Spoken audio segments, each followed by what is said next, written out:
वाला चल नहीं रहा। चल रहा।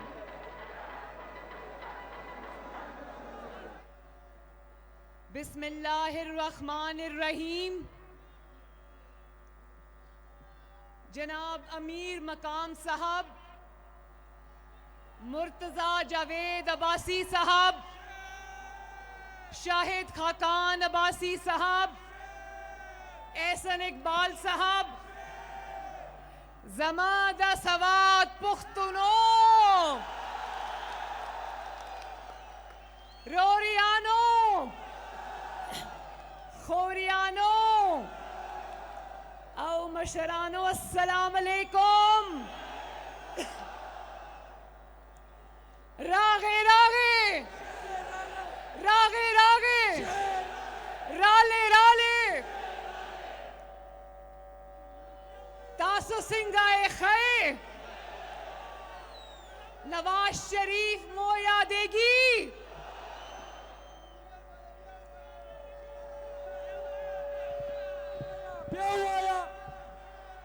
खैबर पख्तूनख्वा और सवात के गयूर पख्तूनों, सवात की बेटी खैबर पख्तूनख्वा की बेटी मरियम नवाज की तरफ से अस्सलाम अलैकुम। शेरों की बेटी दलेरों की बहन की तरफ से अस्सलाम अलैकुम।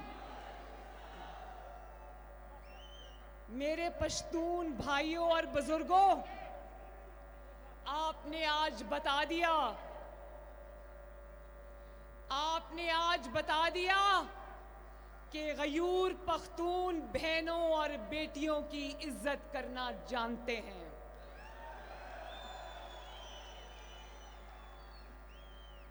बहनों और बेटियों के सर पर इज्जत की चादर रखना जानते हैं।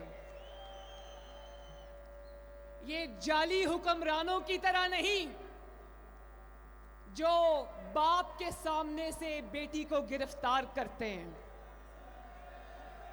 आपकी बेटी को गिरफ्तार करते हैं और फिर झूठ बोलते हैं कि हम खातून का एहतराम करते हैं। जब मेरा कराची में दरवाजा तोड़कर मेरे बिस्तर तक आ गए थे, उस वक्त खातून का एहतराम याद नहीं आया?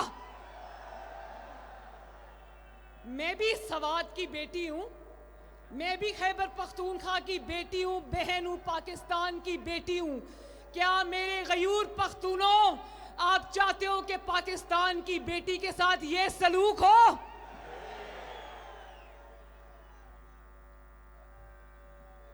और गाली नहीं, गाली नहीं।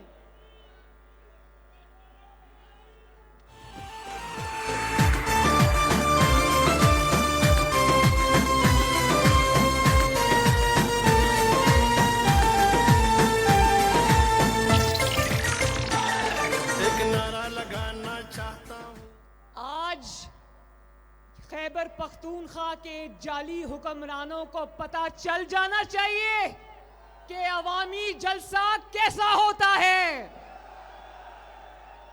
ये पिछले दिनों जो सवात में सरकारी जलसा हुआ था ना, आज उनको नजर आ जाना चाहिए कि अवाम का समंदर किसको कहते हैं।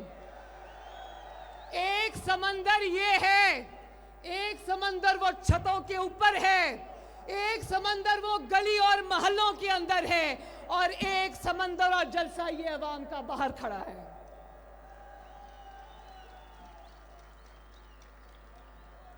मेरे सवात के भाइयों बहनों, गयूर पख्तूनों, मुझे ये बताओ कि माओ बहनों बेटियों के कमरों के दरवाजे तोड़ने वालों के बारे में आप क्या कहते हो?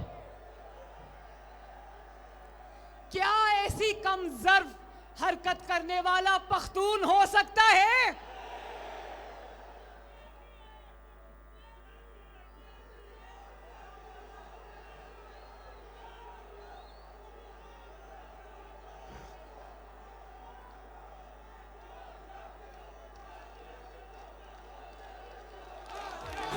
को बताना चाहता हूँ, काजी को सुनाना चाहता हूँ, काजी को सुनाना चाहता हूँ, एक नारा लगाना चाहता हूँ, वोट को इज्जत दो, वोट को इज्जत दो, वोट को इज्जत दो, वोट को इज्जत दो, वोट को इज्जत दो। मालाकंड डिवीजन के मेरे गयूर भाइयों बुजुर्गों, मुझे ये बताओ, क्या इस किस्म के घटिया जबान बोलने वाले लोग आपकी नुमाइंदगी के अहल हैं?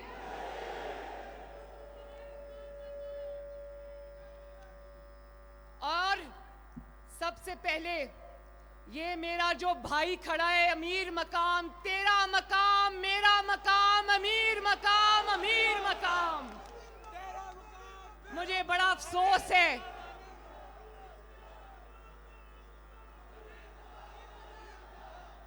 खैबर पख्तूनख्वा का अब एक ही मकाम है, उसका नाम है अमीर मकाम। इन्होंने आज से 4-5 साल पहले जब मुझसे पहली मुलाकात की वजीर आजम हाउस में, जब मियां साहब प्राइम मिनिस्टर थे, तो इन्होंने कहा कि मुस्लिम लीग नून अब मेरी जमात है, मैं घर बैठ जाऊंगा ये, लेकिन नवाज शरीफ को नहीं छोड़ूंगा। और उसी की सजा उनको मिली।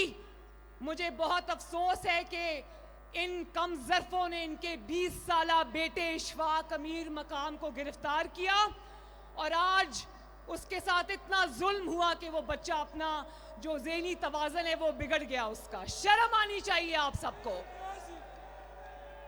जो इतना कम ज़र्फ़ है कि सियासत की लड़ाइयाँ घरों, बेटियों और बच्चों तक ले जाए, उसको उठा के खैबर पख्तूनख्वा से बाहर फेंक दो। और फिर हम आज दिली ताज़ियत करते हैं पेशावर हाई कोर्ट के जो कानून और आइन से मोहब्बत करने वाले, एक तारीख रकम करने वाले चीफ जस्टिस वकार अहमद सेठ की वफात पर। तो मैं खैबर पख्तूनख्वा की गयूर अवाम से ये कहना चाहती हूँ कि उस बहादुर जज ने जिस तरह मुशर्रफ जैसे जमहूरियत पे शब खून मारने वाले को उसके घर तक पहुंचाया, उसके अंजाम तक पहुंचाया, तो वकार अहमद सेठ जैसे जज हमेशा तारीख में जिंदा रहेंगे। अल्लाह ताला उनके दर्जात बुलंद करे, अल्लाह ताला उनको जन्नतुल फिरदौस अता फरमाए, और हम सब उनके घर वालों से, उनके पसमानदगान से ताज़ियत करते हैं। आज हम उन खानदानों से भी ताज़ियत करते हैं जिनके प्यारे दहशत गर्दी में शहीद हो गए। पेशावर में जो अभी ये कुछ दिन पहले होने वाला मदरसे के ऊपर जो खुदकुश हमला था या जो दहशत गर्दी का हमला हुआ, उसमें जितने बेगुनाह शहीद हो गए, हम उन सब के दर्जात की बुलंदी के लिए भी दुआ करते हैं। और मैं खुद एक माँ हूँ, मुझे अंदाज़ा है कि शहीदों की माँओं के ऊपर क्या गुजरती होगी, शहीदों के घर वालों के ऊपर क्या क़यामत टूटी होगी। और याद है ना, आज से सिर्फ चंद साल पहले जब APS पे हमला हुआ था, किस तरह पाकिस्तान के गली गली में हर रोज़ धमाके हुआ करते थे, किस तरह दहशत गर्दों ने मस्जिद, मदरसा और कोई भी इबादतगाह, कोई भी बाजार, कोई भी मोहल्ला नहीं छोड़ा था। ना बाजार महफूज थे, ना थाने कचहरियाँ महफूज थीं। पुलिस अफसरों ने, ये खड़े मेरे पुलिस वाले भाई, आप सबको भी सलाम, जिस तरह शहीदों ने कुर्बानियाँ देकर पाकिस्तान और खैबर पख्तूनख्वा का अमन बहाल किया था, मुझे अफसोस है कि इस नालायक और सिलेक्टेड ने आज उस अमन को भी दाव पे लगा दिया। जिस दहशत गर्दी से खैबर पख्तूनख्वा बहुत कुर्बानियां देने के बाद निकला था, दहशत गर्दी भी पाकिस्तान तकसीम था। आपके लीडर मोहम्मद नवाज शरीफ ने अपनी सियासी इख्तलाफात और दुश्मनियां भुलाकर उन्होंने मुल्क की खातिर दहशत गर्दी की जंग में कौम को यकजा किया और दहशत गर्दी की लानत से अल्लाह ताला के फजलो करम से कौम को निजात दिलाई। और आज हमारे सर पे एक ऐसा नालायक, ऐसा नाअहल सिलेक्टेड हमारे सरों पर मुसल्लत है जो कि हसद और इंतकाम का मारा हुआ शख्स है। उसको एहसास नहीं कि 22 करोड़ अवाम की जिम्मेदारी सिलेक्टेड ही सही उसके कंधों पर है। तुम्हारे बुग़्ज़ में किरदार गिरे, अकदार गिरे, बड़े बड़े सरदार गिरे, ऊंचे ऊंचे मीनार गिरे, दीवाने बाला में देखा कैसे अलंबरदार गिरे, पाटा के सब दस्तार गिरे, मजहब के ठेकेदार गिरे, बड़े सिप सालार गिरे, इस मिट्टी के गद्दार गिरे, मुंसिफ गिरे, बार बार गिरे, इंसाफ के दावेदार गिरे, इस नाम निहाल में मारों से, यहूद के पैरोकारों से, इस मिट्टी के गद्दारों से, गैर के अलायकारों से ये देश छुड़ाना। और देखो, आज जब पाकिस्तान के अंदर दहशतगर्दी दोबारा सर उठा रही है तो इसका वजीर दाखिला धमकियां देता है, कहता है देखो हमारी जमात से उनका ताल्लुक नहीं है, लेकिन जिन खानदानों ने, खैबर पख्तूनख्वा के खानदानों ने दलेरी से दहशतगर्दी का मुकाबला किया, उसमें बिलोर खानदान भी शामिल है। उसके अंदर जो आज वजीर आला धमकियां देता है कि तुम्हारा भी वो हाल करूंगा जो ANP वालों का हुआ है। मियां इफ्तिखार साहब ने भी अपना इकलौता बेटा खोया है दहशतगर्दी के अंदर। सोचो जरा वजीर दाखिला के इस बयान से उन शहीदों के घर वालों पर क्या गुजरी होगी। क्या तुम सियासी इंतकाम में इतने अंधे हो गए हो कि तुम्हें इंसानियत भी भूल गई है? शर्म आनी चाहिए तुम्हें। बशीर बलोर साहब को 22 दिसंबर को शहीद किया गया, उनके अहले खाना पर क्या गुजरी हो गई। बैरिस्टर हारून बलोर को शहीद किया गया, सोचो उनके बच्चों पर, उनके खानदान पर क्या गुजरी होगी। और अल्फाज से दहशतगर्दी करने वाला वजीर दाखिला, शर्म आनी चाहिए। दुनिया को क्या पैगाम दे रहे हो? क्या खैबर पख्तूनख्वा और पाकिस्तान की कुर्बानियों का ये सिला दे रहे हो आवाम को? शर्म आनी चाहिए। तो मेरे भाइयों, मालाकंड डिवीजन और सवात के मेरे भाइयों बुजुर्गों, ये जरा बताओ मुझे, 7 साल से आपको के ऊपर एक नाअहल हुकूमत मुसल्लत है, बताओ क्या खैबर पख्तूनख्वा में कोई तब्दीली आई है? वो पिछले लोग भी बताएं कि खैबर पख्तूनख्वा में कोई तब्दीली आई है? क्या यहां एक भी नया अस्पताल बना है? यहाँ के लोग जब बीमार हो जाते हैं, एक फनकार थे बेचारे, वो यहाँ बीमार हो गए, उन्होंने मुझसे राब्ता किया कि बीबी या मुझे पंजाब बुलाओ या इस्लामाबाद में बुला के मेरा इलाज कराओ, और मैंने कराया अल्हम्दुलिल्लाह उनका इलाज। मुझे पता है कि आपको किस किस्म के हालात का सामना है। यहाँ ऑपरेशन थिएटर्स की छतें टपकती हैं, मुझे अंदाज़ा है आपकी तकालीफ का। और यहाँ जब डॉक्टर्स एहतजाज करते हैं तो उनके सर फाड़े जाते हैं। जब यहाँ पर कोई खुदा न खास्ता हादसा होता है तो यहाँ पर एक लेबोरेटरी भी नहीं बना सके, पंजाब की फोरेंसिक लैब में टेस्ट के लिए भेजते हैं। क्या यहाँ निज़ाम में, तालीम में तब्दीली आई? कोई एक नया स्कूल बना, कॉलेज बना, यूनिवर्सिटी बनी, आपको फ्री लैपटॉप्स मिले, आपको तालीमी वज़ाइफ मिले, आपको नौकरियां मिली? नहीं मिली ना। और कहता था कि एहतसाब मुझसे शुरू करो, और जब एहतसाब तुमसे शुरू हुआ तो तुम एहतसाब कमीशन को ताला लगा के भाग गए। यहाँ पर एहतसाब का सामना करने के लिए नवाज शरीफ जैसा जिगर चाहिए, मुस्लिम लीग नून के लीडरान और कारकुन जैसा जिगर चाहिए। जिदा खुशहाली आगाज़े सानू मियां उत्ते नाज़े मियां दे नारे वजने भी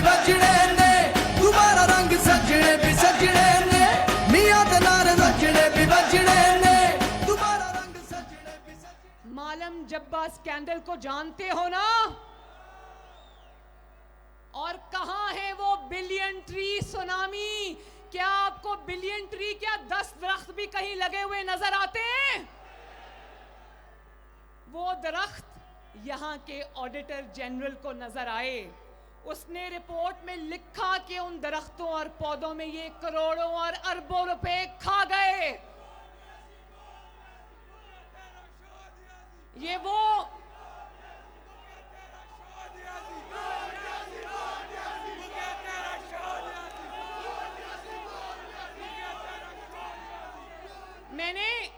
मैंने आपसे ये भी पूछना था कि बीआरटी बस चल रही है,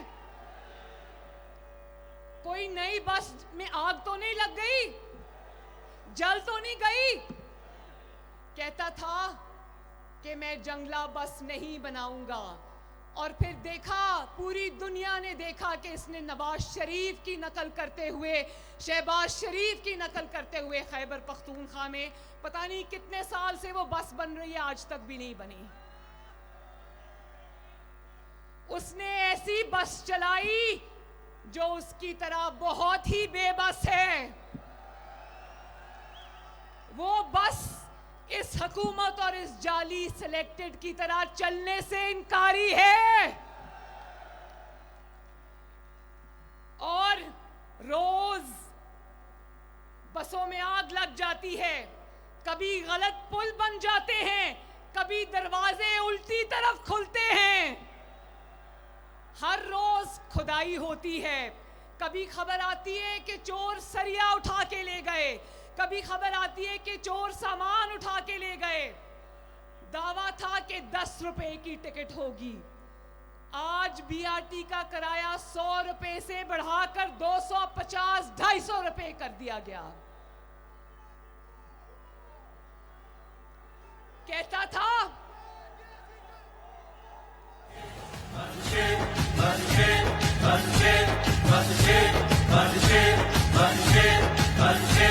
कोई और नहीं बस शेर, तकदीर का धारा पे कोई और नहीं बस शेर, तकदीर का धारा पे। कहता था 8 अरब में मेट्रो बस बनाऊंगा, आज 126 अरब लग चुके हैं, लेकिन वो बस कंप्लीट नहीं हुई।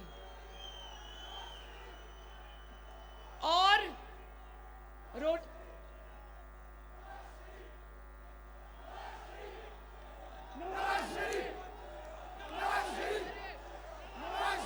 क्या नारा लग रहा है, क्या नारा लग रहा है? मैं बताती हूँ, ये मेरे भाई ये नारा लगा रहे हैं, ना झुकने वाला नवाज शरीफ, ना बिकने वाला नवाज शरीफ। इख्तियार गुलिस्तान दे दो।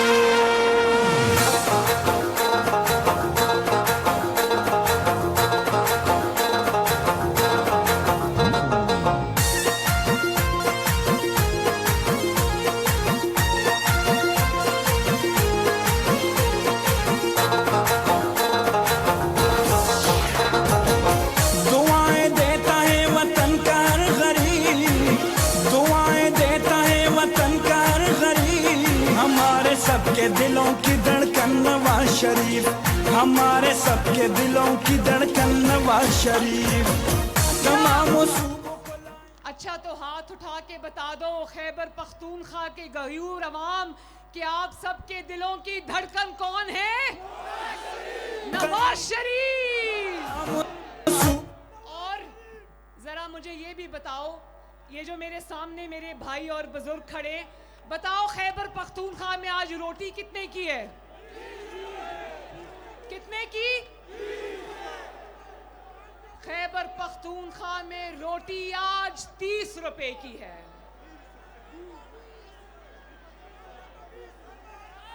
ना सिर्फ रोटी 30 रुपए की है, बल्कि आज सुबह में अखबार में पढ़ रही थी कि IMF ने कहा है कि जब तक बिजली और गैस के निर्ख नहीं बढ़ाओगे हम आपको पैसे नहीं देंगे। और वो कौन था जो कहता था 200 अरब IMF के मुंह पर मारेंगे? और आज आईएमएफ आपको आज रोज मुंह पे थप्पड़ लगा रही है।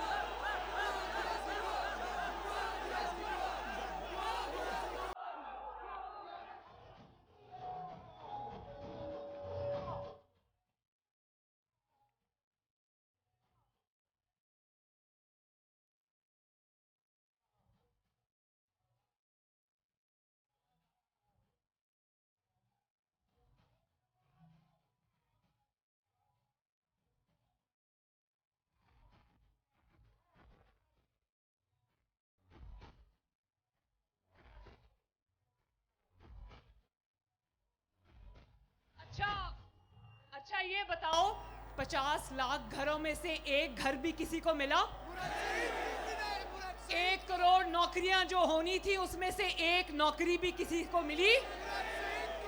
देखो, आटा कंट्रोल से बाहर, बिजली की कीमतें कंट्रोल से बाहर, गैस की कीमतें कंट्रोल से बाहर, चीनी की कीमतें कंट्रोल से बाहर, दवाई की कीमतें कंट्रोल से बाहर, कपास और फसलें कंट्रोल से बाहर, डॉलर कंट्रोल से बाहर, गैर मुल्की कर्ज कंट्रोल से बाहर, और 18 अरब का कर्जा रोजाना लिया जा रहा है। मेरे भाइयों, मुझे बताओ कि एक ईंट भी लगी खैबर पख्तूनख्वा में? महंगाई कंट्रोल से बाहर। आप मुझे ये बताओ,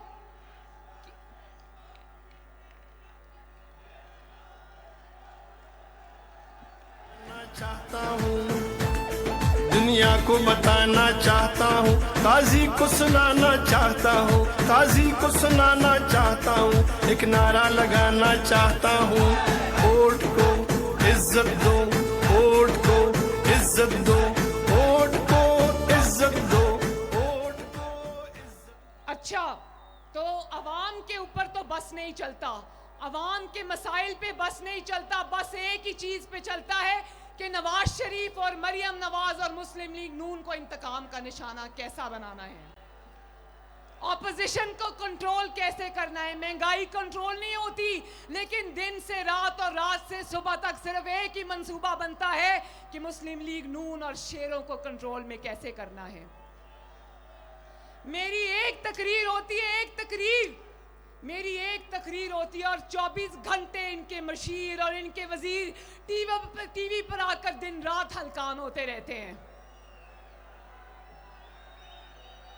और फिर कहते हैं कि नवाज शरीफ का बयानिया क्या है। नवाज शरीफ का बयानिया वो है जिसकी 2 तकरीरों ने तुम्हें तबाहो बर्बाद करके रख दिया है। दिलों की धड़कन है तू, फख्र पाकिस्तानी है, ए नवाज शरीफ तू हमारी जान है, निशान इसका शेर है, ये इसकी पहचान है, ए नवाज शरीफ तू हमारी जान है। इनका बस अगर चलता है तो आपकी बहन और बेटी के बाथरूम्स और कमरों में कैमरे लगाने पे चलता है। अगर कैमरे लगाने का इतना ही शौक है तो जरा नैब की अदालतों में कैमरे लगाओ और अवाम को दिखाओ कि तुम्हारा असल मकरू चेहरा क्या है, किस तरह तुम अपने मुखालिफों पे झूठे इल्जाम लगाते हो।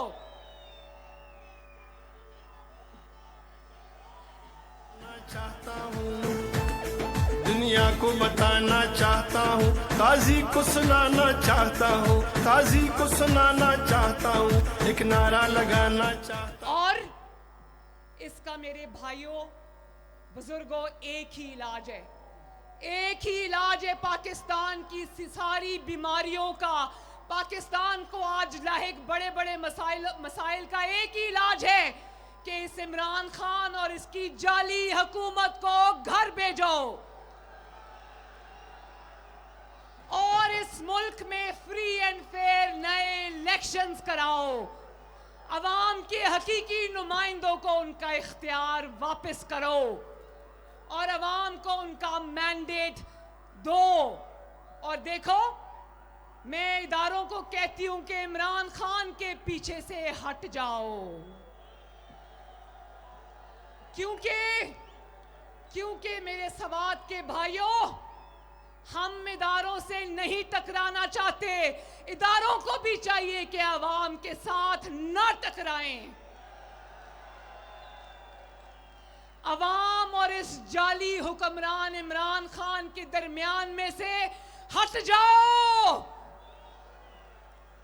जब तुम इसके पीछे से हट जाओगे तो मैं आपको यकीन दिलाती हूं कि इमरान खान की जाली हुकूमत 24 घंटे की मार नहीं है इंशाअल्लाह।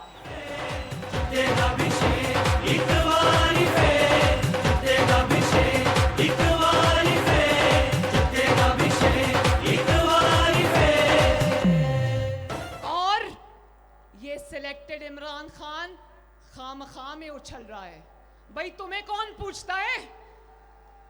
इसका किरदार एक खामखा का किरदार है, इसको कोई नहीं पूछता। अभी कराची में जब मेरा दरवाजा तोड़कर कैप्टन सफदर को गिरफ्तार किया गया और आईजी को अगवा किया गया, इसको पता ही नहीं था कि मुल्क में क्या हो रहा है। इसको किसी ने बताने के लायक भी नहीं समझा कि हम कराची पे हमला करने लगे। वजीर आजम आराम से अपने बनी गाला के घर में सो रहा था। अगर मेरी बात सुनो, आप लोगों को ये बात इसलिए ज्यादा समझ आएगी क्योंकि आप इज्जत और गैरत वाले लोग हो। लेकिन अगर ये वाकया मेरे साथ हुआ होता और मेरे पास इस मुल्क का इख्तियार होता तो जितनी जिल्लत उस दिन मुझे उठानी पड़ी, मैं इस्तीफा इनके मुंह पर मारती। क्योंकि मेरे बाप ने मुझे सिखाया है कि उस रिज़्क से मौत अच्छी जिस रिज़्क से आती हो परवाज में कोताही। ऐसी जिल्लत और ऐसी रुसवाई और ऐसी बेइज्जती से चुप करके बनी गाला में मुंह छुपा के बैठ जाना बेहतर है। और आखिर में मैं खैबर पख्तूनख्वा के अपने अवाम को एक मैसेज देना चाहती हूँ। मेरा दिल करता है कि खैबर पख्तून के अवाम इस दफा शेर को वोट दें। उसकी वजह ये नहीं है, बखुदा उसकी वजह ये नहीं है कि मैं चाहती हूँ कि यहाँ मुस्लिम लीग नून की हुकूमत हो। उसकी वजह सिर्फ ये है कि मैं चाहती हूँ कि सवात और पेशावर और खैबर पख्तूनख्वा के सारे शहर लाहौर की तरह तरक्की करें। यहाँ भी लोगों को ज़बरदस्त सड़कें मिलें, यहाँ भी लोगों को मोटरवेज मिले। नवाज शरीफ ने हज़ारा मोटरवे बना दी कि नहीं बना दी? इंशाअल्लाह 18 को मैं मानसेरा में भी जलसा करूंगी इंशाअल्लाह। और मैंने देखा है कितनी खूबसूरत हज़ारा मोटरवे बनी है। मेरा दिल करता है कि पेशावर और खैबर पख्तूनख्वा के हर शहर में लाहौर जैसी तरक्की हो। खैबर पख्तूनख्वा के हर शहर में लाहौर और पंजाब की तरह ज़बरदस्त अस्पताल बने और बड़े बड़े कॉलेजेस बने, यूनिवर्सिटीज़ बने और ज़बरदस्त किस्म का निज़ाम तालीम यहाँ राइज हो। मेरा दिल करता है कि खैबर पख्तूनख्वा के बच्चों को लैपटॉप्स मिले, उनको बेहतरीन तालीम मिले, यहाँ के लोगों को सेहत की सहूलतें मिले। मेरा दिल करता है कि आपको महंगाई कम हो और आपको सुकून की नींद सोना नसीब हो।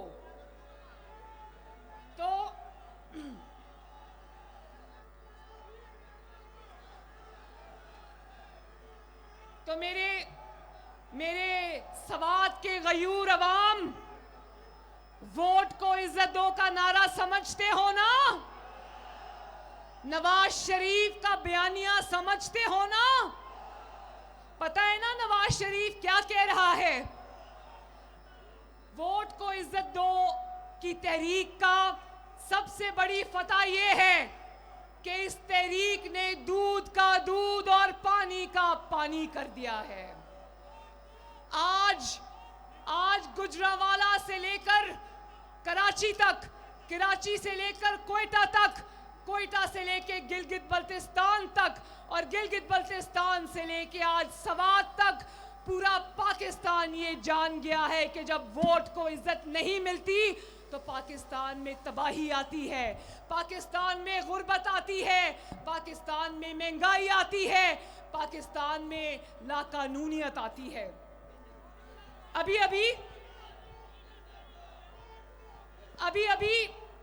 आपको पता है मेरे भाइयों, मैं अभी कल रात को पहुंची हूँ खैबर उधर गिलगित बल्तिस्तान में 8 दिन मुस्लिम लीग नून की इलेक्शन कैंपेन करके। और आप लोगों ने टीवी पर देखा होगा कि किस तरह अवामी समंदर था हर जलसे में। माशाअल्लाह, मुझे समझ नहीं आई कि इतनी अवाम गिलगित बल्तिस्तान के जलसों में किस तरह आ गई। मुझे वहाँ के लोगों ने बताया कि कभी गिलगित बल्तिस्तान की तारीख में इतने बड़े बड़े जलसे किसी के नहीं हुए। तो ये लोग जो गिलगित बल्तिस्तान के दूर के गांव में भी, जहां ना फोन है ना इंटरनेट की सहूलत मौजूद है, वहां भी लोग जानते हैं कि नवाज शरीफ का बयानिया क्या है। वहां पर एक कारकुन ने मुझे कहा, 5 घंटे दूर गिलगित से एक जगह थी, गांव था, वहां के एक कारकुन ने मुझे कहा कि हमारी बहन, हम मरते दम तक आपका साथ देंगे, लेकिन आपने अपने बयानिए से पीछे नहीं हटना। तो मैं पाकिस्तान मुस्लिम लीग नून के शेरों, दलेरों और कारकुनों का शुक्रिया अदा करती हूं कि उन्होंने क़यादत को मजबूर किया कि वह असूल पे डटे रहें और खड़े रहें। जिंदाबाद।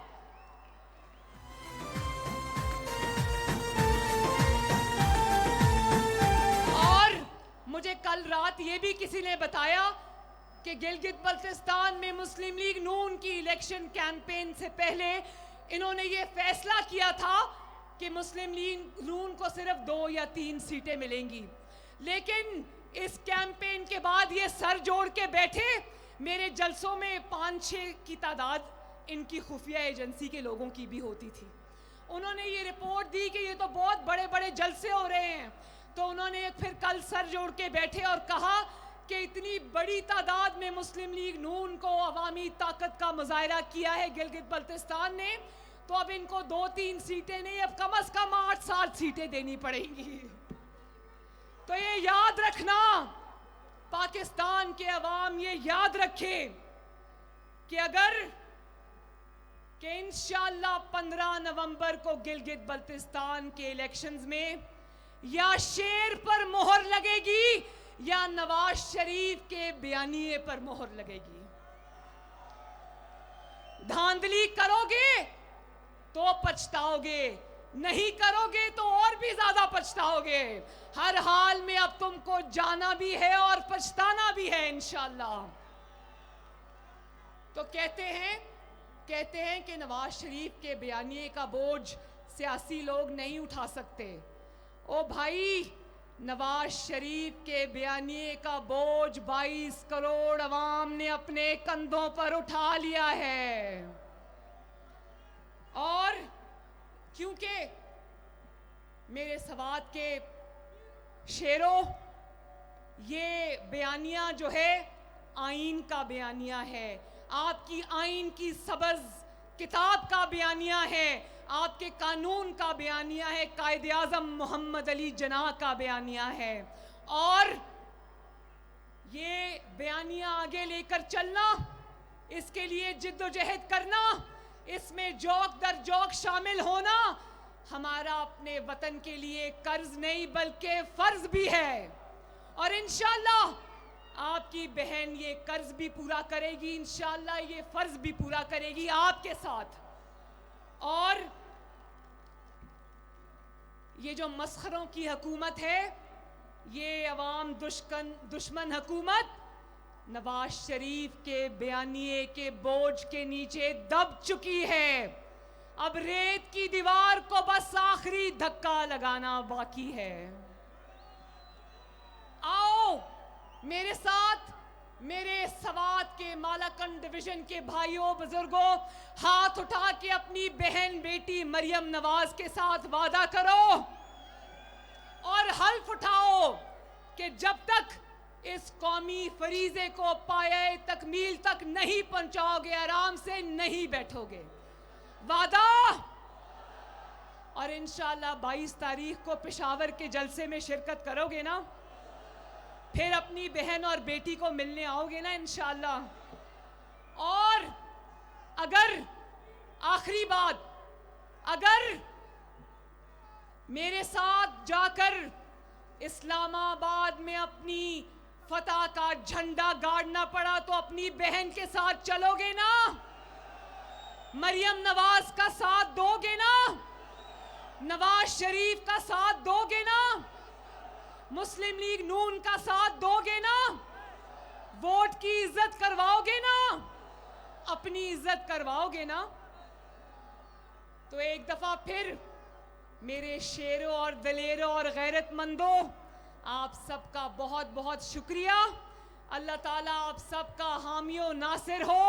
मेरे साथ मिलके अपने लिए नारा लगाओ, सवात के मेरे भाई जिंदाबाद, मालाकंड डिवीजन जिंदाबाद, खैबर पख्तूनख्वा जिंदाबाद, मेरे गयूर पख्तून भाई और बुजुर्ग जिंदाबाद, नवाज शरीफ, नवाज शरीफ, नवाज शरीफ, नवाज शरीफ जिंदाबाद, पाकिस्तान मुस्लिम लीग नून जिंदाबाद, शाहिद खाकान अब्बासी जिंदाबाद, एहसन इकबाल जिंदाबाद, अमीर मकाम जिंदाबाद, मुर्तजा जावेद अब्बासी जिंदाबाद और पाकिस्तान पाइंदाबाद।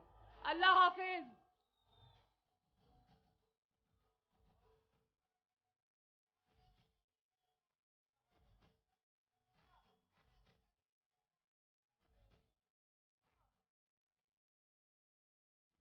एक बात बताऊं, मेरा दिल नहीं कर रहा वापस जाने को।